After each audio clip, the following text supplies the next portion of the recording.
최근 유튜브를 뜨겁게 달군 일본 교토식당 이중 가격 논란 알고 계신가요? 지난 7월 12일 구독자 67만 명을 보유한 한 유튜브 채널에 진짜 이런다고 일본 식당에서 이중 가격 때문에 일본어 메뉴판 달라고 하자 일본인 반응이라는 제목의 영상이 올라오며 대대적인 화제가 됐었죠. 영상에서는 외국인에게만 비싼 메뉴판을 내밀었다며 식당을 저격했고 일본어를 할 줄 아냐고 물어보며 당황하더라라며 국내 네티즌들도 함께 분노했는데요. I think this is the cheapest. You need to ask Japanese menu. Do you have Japanese menu too? Do you understand Japanese? Suspicious right there. I think it looks cheaper enough. They are looking at us. I think we just don't do it to all of it. This is Wagyu yakiniku. Butaniku. Bro, everything looks cheaper. Bro is definitely cheaper. Trust me. She looks suspicious. This is all like pot. 2145. It's cheap. And this is Wagyu nabe. And then with tax is 285. This is the right place we were looking. We were looking for dual menu places like this. Look, this whole cost set is just 4740. 그런데 최근 이 논란의 진짜 진실과 식당의 교묘한 꼼수들이 하나둘 밝혀지면서 여론이 아주 뜨겁게 뒤집히고 있습니다. 도대체 무엇이 오해고 무엇이 팩트일까요? 초기 일부 대중들 사이에서는 일본어 메뉴판에는 2인분부터 주문 가능이라고 적혀 있는데 유튜버가 이를 읽지 못해 1인당 가격을 착각해 오해한 것이다라는 주장이 퍼졌습니다. 1인당 단가는 결국 똑같다는 논리였죠. 하지만 실제 식당의 메뉴판과 유튜버가 주문한 과정을 정밀 검증해보면 이 주장은 식당을 두둔하기 위해 짜깁기 된 찌라시에 가깝습니다. 이 논란의 본질은 단순한 주문 수량 오역이 아니라 일본어판과 영어판의 악의적인 메뉴 구성 차이에 있었습니다. 일본 현지 언론조차 이 부분을 날카롭게 지적했는데요. 보시다시피 두 메뉴판에 쓰인 사진은 완전히 똑같은 냄비 요리입니다. 그런데 일본어 메뉴판에서는 돼지고기가 들어간 파 나베가 세금 포함 2,145엔에 제공됩니다. 반면 똑같은 요리 사진이 걸린 영어 메뉴판의 가격은 3,278엔입니다. 자세히 보니 영어 설명에는 슬그머니 값비싼 검은 와규 소고기를 추가해 놓은 것입니다. 일본어를 모르는 외국인은 사진만 보고 주문하기 때문에 저렴한 돼지고기 단품 옵션이 있다는 사실은 까맣게 모른 채 강제로 1.5배 비싼 와규 나베를 주문하게 되는 구조입니다. 게다가 영어 메뉴판에는 일본어판의 버젓이 있는 저렴한 단품 메뉴들을 통째로 빼놓기까지 했습니다. 실제로 일본어 메뉴판에만 숨겨져 있던 가장 저렴한 500엔짜리 단품 메뉴의 실체는 더욱 황당합니다.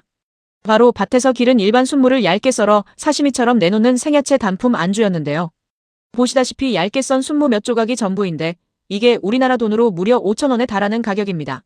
당연히 현지 일본인들조차 가성비가 최악이라 비싸서 안 시키고 가게 자체도 원래 비싸서 잘 안 가는 식당이죠. 일본어 메뉴판에서 조차 제대로 먹으려면 가성비가 떨어지는 식당인데 외국인 메뉴판에는 이보다 한술 더 떠서 아예 이런 저렴한 단품 라인업조차 보이지 않게 감추어 두고 시작했던 것입니다. 여기서 많은 분들이 가장 궁금해하는 핵심 질문이 있습니다. 그래서 결론적으로 이 식당이 이중 가격을 적용한 게 맞냐 아니냐 하는 것이죠. 결론부터 말하면 형식적으로는 식당 말이 맞지만 실질적으로는 유튜버와 관광객들의 지적이 100번 맞습니다. 식당 측은 일본어판이든 영어판이든 동일한 요리라면 가격을 다르게 받지 않는다고 주장합니다. 기계적으로는 이중 가격이 아니라는 뜻이죠. 하지만 진짜 맹점은 메뉴판의 구성 자체를 국적에 따라 완전히 다르게 짰다는 데 있습니다. 일본인용 메뉴판에는 저렴한 단품이나 가벼운 요리들을 넣어두고 외국인용 메뉴판에는 값비싼 와규가 섞인 요리나 고가 세트 위주로만 채워 넣었습니다. 즉 외국인 관광객이 식당에 들어오는 순간 저렴하게 식사할 수 있는 선택지 자체를 원천 차단당한 채 강제로 비싼 소비를 할 수밖에 없는 판을 깔아둔 것입니다.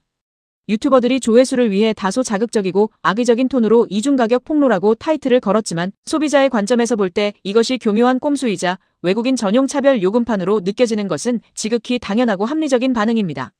정보를 독점한 식당이 외국인을 상대로 벌인 교묘한 장난질이기 때문입니다. 이 사실이 단순한 오해나 편의를 위한 배려가 아님을 증명하는 결정적인 정황이 있습니다. 바로 이 식당을 방문했던 수많은 외국인 관광객들의 실제 후기입니다. 다수의 리뷰에 따르면 식당에서 가격이 이상함을 느끼고 일본어를 할 줄 아는 손님이 일본어로 주문하겠다고 하거나 일본어 메뉴판을 보여달라고 정당하게 요구하자 직원들은 정색하며 이를 제지했습니다.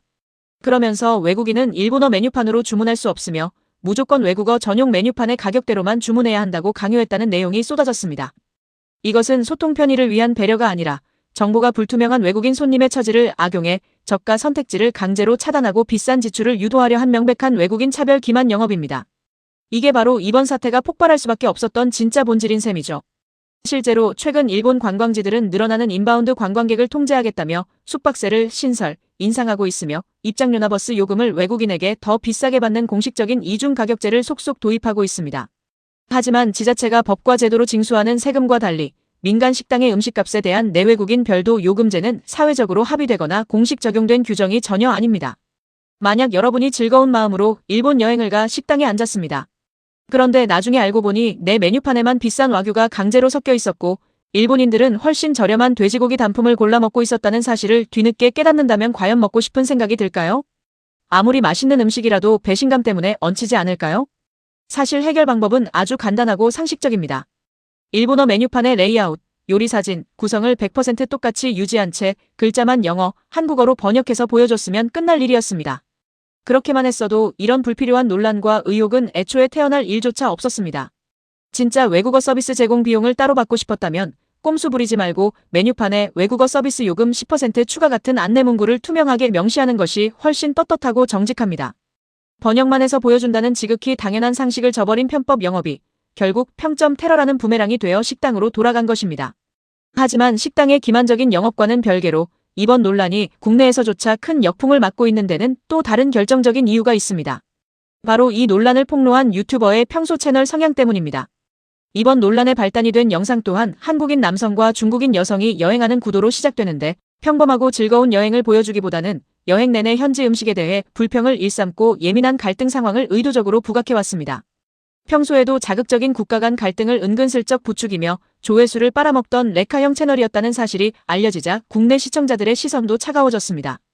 팩트체크도 제대로 하지 않은 설익은 폭로로 양국의 감정만 극단적으로 악화시키고 정작 본인은 조회수 수익을 챙기는 행태에 피로감을 느끼는 것입니다. 가만히 뜯어보면 참 기가 막힌 상황입니다. 한쪽은 언어가 안 통하는 관광객을 상대로 정보 비대칭을 악용해 지갑을 털어먹으려 했고 다른 한쪽은 이 꼼수를 미끼 물듯 물어서 한일 갈등과 혐오 감정을 부추겨 유튜브 조회수 수익을 빨아먹었습니다. 외국인 돈만 밝히는 뻔뻔한 장사치와 자극적인 혐오만 파는 조회수 괴물의 환상적인 콜라보레이션인 셈인데요. 결국 이 진흙탕 싸움 속에서 진짜 피해를 보는 건 그저 평범하고 즐겁게 여행하려던 무고한 여행객들과 시청자들 뿐입니다. 이 논란이 알려진 현재 여론은 아주 뜨겁게 맞붙고 있습니다. 국내 네티즌들은 유튜버의 미숙한 번역 실수와 무례한 태도를 꼬집는가 하면 동시에 일본 식당이 외국인을 기만해온 음성적 영업 방식에 대해서도 매섭게 지적하고 있습니다. 조회수와 어그로만을 쫓는 레카 유튜버의 악의적인 연출, 그리고 외국인에게 정보의 선택권을 차단하고 교묘하게 비싼 메뉴를 강요해온 식당의 꼼수 영업. 이 씁쓸한 두 얼굴이 만나 폭발한 이번 교토식당 논란. 과연 누구의 잘못이 더 크다고 보시나요? 여러분의 의견을 댓글로 남겨주세요.